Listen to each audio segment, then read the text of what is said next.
Next application of pH is pH of soil. PH of soil के बारे में बात करते हैं। देखिए जो भी ग्रोथ है प्लांट की, the growth of plant in a particular soil is related to its pH, है ना। तो द ग्रोथ ऑफ प्लांट, कोई भी प्लांट हो सकता है ना, इन अ पर्टिकुलर सॉइल, किसी भी प्लांट की ग्रोथ एक पर्टिकुलर सॉइल के अंदर अगर हो रही है, ठीक है, तो वो किस चीज से रिलेटेड है, is also related to its pH. किस चीज से रिलेटेड है, उसके पीएच से रिलेटेड होती है, ठीक है। एक्चुअली जो डिफरेंट प्लांट्स है वो क्या करते हैं, prefer different pH value for their growth, है ना। तो different plants prefer different pH for their growth। जो डिफरेंट तरह के प्लांट्स हैं वो डिफरेंट तरह का पीएच जो है, डिफरेंट अलग अलग वैल्यूज जो है पीएच पे, उस पे ग्रो करते हैं, ठीक है। देयरफॉर हम बोल सकते हैं कि it is quite important to provide the soil with proper pH, है ना। अगर हमें किसी भी प्लांट की हेल्दी ग्रोथ चाहिए, हेल्दी ग्रोथ के लिए उसका पीएच प्रॉपर होना बहुत ज्यादा जरूरी है। अगर हम बोलते हैं कि हेल्दी ग्रोथ चाहिए, हेल्दी ग्रोथ के लिए पीएच प्रॉपर होना कंपल्सरी है, pH should be proper, okay. तो अब देखिए सॉइल, अगर हमारे पास कोई ऐसी सॉइल है, सपोज हमारे पास एक सॉइल है, ठीक है, विद जहां पे हमारे पास सॉइल है और उसके अंदर आयरन कंटेंट ज्यादा है, आयरन और mineral, iron and mineral, mineral iron content हो गया, मिनरल कंटेंट हो गया, और विद रोटन वेजिटेशन। या हम बात करें रोटन वेजिटेशन मतलब सड़ी हुई सब्जियां या सड़े हुए प्लांट्स, एनिमल्स, है ना, रोटन वेजिटेशन। अगर ऐसा मतलब सड़ा हुआ कोई भी चीज पड़ी हो, रोटन खराब वेजिटेशन अगर हम डाल दें, तो इसकी वजह से सॉइल क्या हो जाती है, आपकी एसिडिक हो जाती है, टेंड टू बिकम एसिडिक। और अगर ऐसी कंडीशन होती है कि आपकी जो सॉइल एसिडिक हो जाती है, तो the soil pH can reach as low as 4। मतलब जो सॉइल का पीएच है ना, द सॉइल पीएच कैन, वो कितना रीच कर सकता है, can reach as low as कितना, 4, ठीक है। तो जो एसिडिक इफेक्ट है can be neutralised by limiting the soil, है ना। हम जो एसिडिक इफेक्ट जो है सॉइल का, द एसिडिक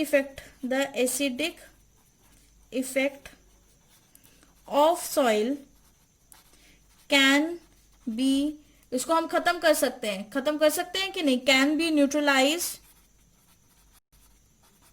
बाय बेस, क्योंकि एसिड का एंटी तो उसका बेस ही होता है ना। तो वहां पे, और हम बाय बेस, और या फिर हम इसको ऐसे लिख सकते हैं, और बाय लिमिटिंग सॉइल, ठीक है। और वो लिमिटिंग हम किसकी हेल्प से करेंगे, लिमिटिंग सॉइल मतलब ऐड कर देना, कोई बेस को ऐड कर देना, ठीक है।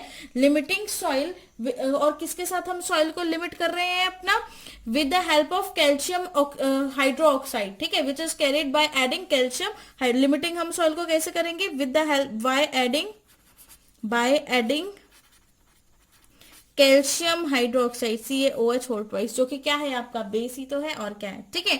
तो these are basic in nature, और इनका न्यूट्रलाइजिंग इफेक्ट होता है। उसी तरह से अगर soil with excess of limestone या चॉक, यूजुअली अल्कलाइन, मतलब अगर सॉइल अगर अल्कलाइन हो जाती है, ठीक है, इफ सॉइल इज अल्कलाइन, अगर आपकी सॉइल अल्कलाइन है, ठीक है, तो sometimes it pH reaches,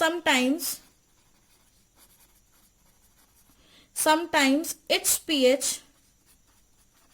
reaches as high as 8.3, है ना। कितना हाई चला जाता है, 8.3 तक हाई चला जाता है, which is quite